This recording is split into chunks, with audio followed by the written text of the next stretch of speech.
South ഈസ്റ്റിൽ ഒരു toilet വന്നാൽ ഇത് കടബാധ്യതയ്ക്ക് കാരണമാവും. ഒരു കാരണവശാലും തെക്ക് കിഴക്ക് ഭാഗത്ത് ടോയ്ലറ്റ് പാടില്ല. സൗത്ത് വെസ്റ്റ് കോർണറിൽ നിങ്ങൾക്കൊരു ടോയ്ലറ്റ് ഉണ്ട്. ഭാര്യയും ഭർത്താവും തങ്ങളിൽ അഭിപ്രായ വ്യത്യാസങ്ങൾ, ഡൈവേഴ്സ് എന്നിവയ്ക്ക് ഇത് കാരണമാവും. വിവാഹ സംബന്ധമായിട്ട് തടസ്സം ഉണ്ടാവും. വീടിനെ സംബന്ധിച്ചിടത്തോളം ടോയ്ലറ്റുകൾ വരാനേ പാടില്ലാത്ത പ്രധാനപ്പെട്ട 2 ദിക്കുകൾ നമുക്ക് പരിചയപ്പെടാം. അതിൻ്റെ പ്രശ്നവും പരിഹാരവും പരിചയപ്പെടാം. ഇതൊരു വീടാണ്. ഇതിനെ നമ്മൾ 9 കളങ്ങളാക്കി തിരിച്ചു. 9 കളങ്ങളാക്കി തിരിക്കുമ്പോൾ 8 ദിക്കുകളുണ്ട്. തെക്കുണ്ട്, വടക്കുണ്ട്, പടിഞ്ഞാറുണ്ട്, കിഴക്കുണ്ട്.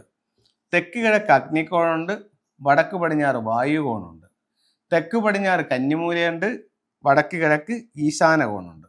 ഇപ്പോൾ 8 ദിക്കും ഒരു ബ്രഹ്മസ്ഥാനവുമായി. ഇതിൽ സൗത്ത് ഈസ്റ്റിൽ ഒരു ടോയ്ലറ്റ് വന്നാൽ എന്ത് സംഭവിക്കും എന്ന് ചോദിച്ചു കഴിഞ്ഞാൽ ഇത് കടബാധ്യതയ്ക്ക് കാരണമാവും.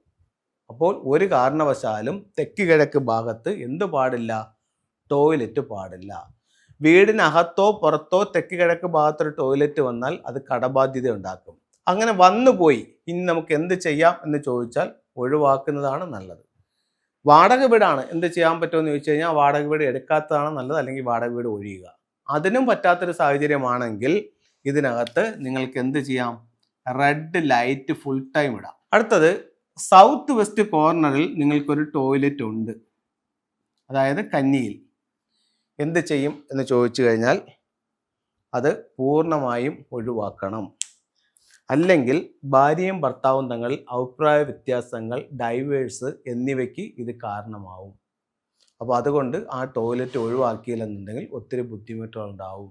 വിവാഹ സംബന്ധമായിട്ട് തടസ്സം ഉണ്ടാവും. ഗൃഹനാഥയ്ക്ക് ആരോഗ്യ സംബന്ധമായിട്ടുള്ള പ്രശ്നങ്ങൾ, ഉദര സംബന്ധമായിട്ട്, യൂട്രസ് സംബന്ധമായിട്ടൊക്കെ ഉള്ള ബുദ്ധിമുട്ടുകൾ, ഇതൊക്കെ ഈ ടോയ്ലറ്റ് മൂലം ഉണ്ടാകും. അപ്പം ഇനി ഇതൊന്നും പറ്റുന്നില്ല, അത് ഇങ്ങനെ തന്നെ നിലനിർത്തിക്കൊണ്ട് പോകാനുള്ള സാഹചര്യത്തിലാണെങ്കിൽ ഒരു പരിഹാരമായി അതിനകത്ത് പറയുന്നത് 5 റോഡ് വിൻചയമാണ്. 5 പൈപ്പുകളുള്ള ഒരു ബെല്ല് വാങ്ങിച്ചിട്ട് ഈ ബാത്റൂമിന് അകത്തിടുക. എന്താണ്? 5 റോഡ് വിൻചൈം ബാത്റൂമിനകത്ത് ഉപയോഗിക്കുക. അപ്പോൾ ഇത്തരം കാര്യങ്ങൾ ചെയ്യുക. ഇനി ഫംഗ്ഷയുടെ ചില ടൂളുകൾ നോക്കാം. 5 എലമെന്റ് പഗോഡ എന്ന് പറയുന്നൊരു ടൂളാണ്. 2026 സംബന്ധിച്ചിടത്തോളം സൗത്തിൽ വരുന്ന ബെഡ്റൂമിലോ സൗത്തിൽ വരുന്ന ലിവിങ്ങിലോ എൻട്രൻസിലോ ഈ ഒരു 5 എലമെന്റ് ഏറ്റവും അത്യാവശ്യമാണ്.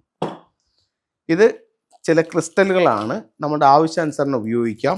അമത്തിസ്റ്റ് വന്നിട്ട് ഒരു സ്പിരിച്വൽ എനർജി, ഗ്രീൻ ജേഡ് വന്നിട്ട് ഹെൽത്ത്, സിട്രൺ വന്നിട്ട് വെൽത്ത്, ഇത് കർണേലിയൻ വന്നിട്ട് ജോബ് ആൻഡ് കരിയർ. ഇനി വീടിൻ്റെ സ്വീകരണ മുറിയിൽ വയ്ക്കാവുന്ന 4 സ്വർഗീയ അനിമൽസ് എന്ന് പറയുന്നത്, സൗത്തിൽ ഫീനിക്സ് ബേർഡ് ഉണ്ട്, നോർത്തിൽ ടോർട്ടോയിസ് ഉണ്ട്, ഈസ്റ്റിൽ ഗ്രീൻ ഡ്രാഗൺ ഉണ്ട്, വെസ്റ്റിൽ വൈറ്റ് ടൈഗർ ഉണ്ട്. അപ്പോൾ എല്ലാവർക്കും എല്ലാ ഐശ്വര്യങ്ങളുള്ളൊരു വർഷമായി 2026 ഭവിക്കട്ടെ എന്ന് പ്രാർത്ഥിച്ചുകൊണ്ട് നിർത്തുന്നു.